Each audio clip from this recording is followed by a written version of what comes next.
എപ്പോഴും രാജുവിനെതിരെയാണ് ഈ സംഘടിത ആക്രമണങ്ങൾ കൂടുതലാണ്. പക്ഷെ അതേസമയം ഇന്ദ്രൻ ഒരു സർവ്വസമ്മതനും അല്ല.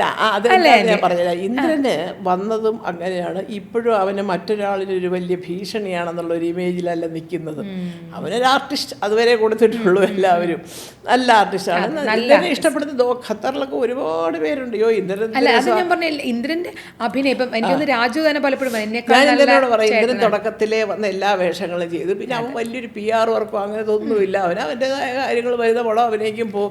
പക്ഷേ ഇപ്പോൾ ഏതായാലും അനുരാഗ് കശ്യപിൻ്റെ പടം ഇപ്പോൾ ജപ്പാനിലെ കണ്ട് പോവാം. അത് ഫെസ്റ്റിവലിൽ അവൻ അതിൽ അഭിനയിച്ചിരിക്കുന്നത്.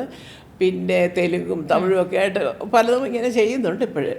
ഏതായാലും അതൊരു ഭാഗത്താണ്. രാജു വന്നപ്പോഴേ അവൻ്റെ ഈ ഒരു ഹീറോ ആയിട്ടുള്ളൊരു എൻട്രി, പിന്നെ അവന് പെട്ടെന്നായിരുന്നല്ലോ അവൻ്റെ വളർച്ച. കാരണം കുറേ ടോപ്പ് ഡയറക്ടേഴ്സിൻ്റെ പടങ്ങളൊക്കെ ചെയ്യുന്നു, അങ്ങനെ പോകുന്നു, ഇങ്ങനെ പോകുന്നു. അപ്പം അതിനിടയ്ക്ക് അവൻ്റെ ഈ ഡയലോഗ് എന്തെങ്കിലും ചോദിച്ചാൽ അതിനെക്കുറിച്ച് ഉത്തരം പറയുമ്പോൾ ആര് മറ്റേ പിടിയേ എന്നൊക്കെ പറഞ്ഞുകൊണ്ട്. അപ്പം അങ്ങനെയുള്ള ചില അടിസ്ഥാനപരമായ കുഞ്ഞു ഈ സഹിക്കാൻ വയ്യാത്ത അസൂയയിൽ നിന്നുണ്ടാകുന്ന കമന്റ്സ്. ഈ ട്രോളെന്ന് പറയുന്നത് എന്താ, എല്ലാം നമുക്ക് വായിക്കുമ്പോഴേ അറിയാമല്ലോ. അതിപ്പം അവനെ ഉണ്ടാകണൊക്കെ കണ്ടിട്ടില്ലാത്ത ഒരു ചെറുക്കൻ എന്തടേ എന്നൊക്കെ ചോദിക്കേണ്ട കാര്യമില്ലല്ലോ. അപ്പം അതിൻ്റെ അർത്ഥം വെറുതെ അത്രയേ ഉള്ളൂ. അതുകൊണ്ടാണ് നമ്മളാരും അത് അത്ര കാര്യമായിട്ട് എടുക്കുക.